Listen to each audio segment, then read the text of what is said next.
businesses exist in our city, how many of our residents work, how much money do they make, and how does that generate in terms of taxes. For 99-point-something% of the cities in Ohio, it works out fine. Because they're big enough, or when they're small, they've got enough residents and enough businesses that generate enough money, pay enough taxes, the land is valuable enough, the taxes are collected on that, and they generate enough to run the cities. It's pretty simple. In East Cleveland, as a result of 50 years, year after year, decade by decade of economic decline, there is simply less money generated to run a city. And now it is critically below low, and what we have to live on is what was built when we had money. We don't even have the money to maintain it, let alone replace it. So that's just the reality. No matter who sits as council members, no matter who sits as council clerk, no matter who sits as mayor, that's the economic reality. A good economy can make a below average person look like a great mayor and a great council member. A bad economy can make an above average person look like a bad council member in a bad way. Simple as that.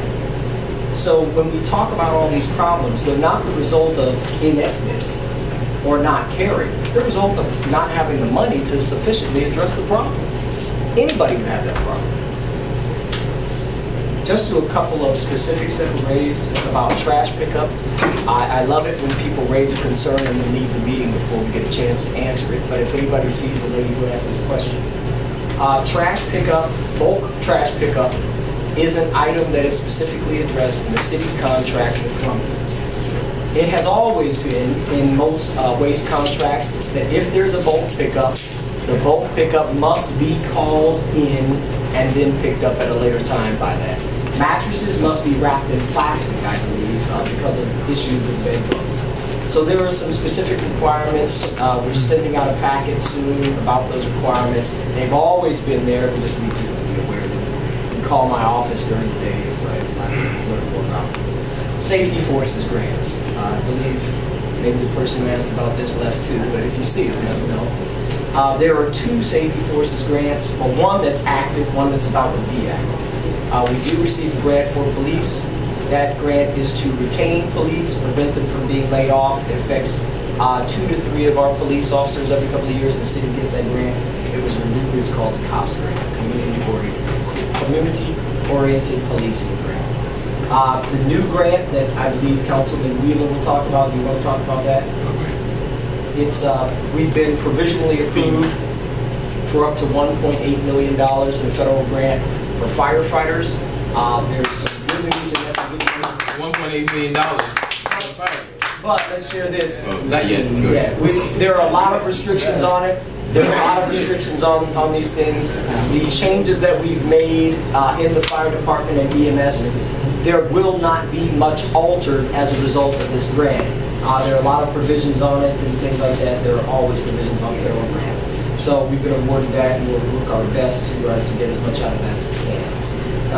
And you know, I try not to ever really get political anymore or really get personal anymore.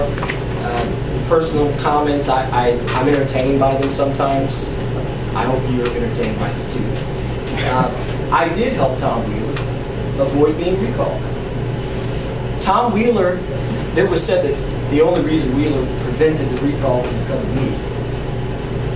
Tom Wheeler was not elected because of me. Tom Wheeler didn't fight off the recall because of me. Tom Wheeler did that because Tom Wheeler is a wonderful man who's a great person with a great family who does a good job as the councilman representing Ward 3 and a great job as city council president. That's it. I'm proud that I voted for Tom Wheeler. I'm proud that I helped him prevent the recall. And if you try to recall him again, I will help him and fight you and help him win again.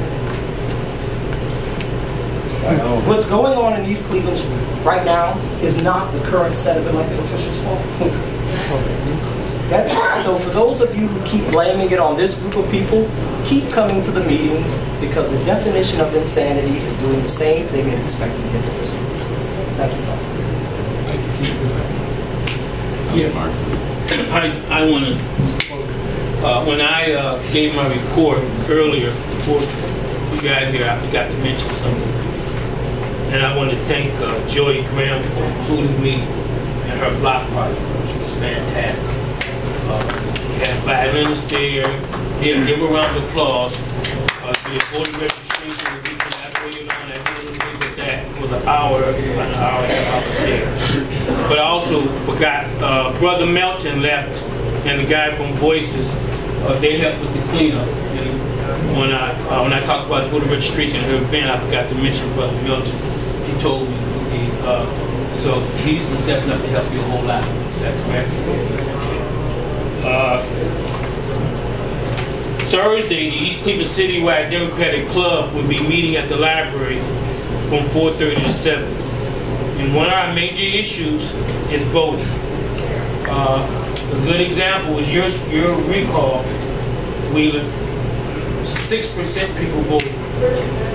And whatever Norton does to help you, not many people came out. 229 or something like that out of 3,800 potential voters. That's ridiculous. We got the Hillary Clinton people coming, Devin Branch, and I'm telling them that our people need to get some work. They need to get compensated for canvassing and that. And I had the young lady out helping Joey. She helped with the voter registration. But we cannot be taken for granted by the Democrats or Republicans in this game. Terry Trophy shared something with me before I came in. They're getting ready to spend $1.something billion on both sides to get elected. If that don't trickle down to the people, it does them no good. You agree with that, right? Yes, sir. Okay, thank you. In 1965, Lyndon Baines Johnson signed the Voting Rights Act. In 1964, he signed the Civil Rights Act, giving us the right to vote. Dr. King and a lot of people played a whole lot in that. So if we don't vote, what can we do?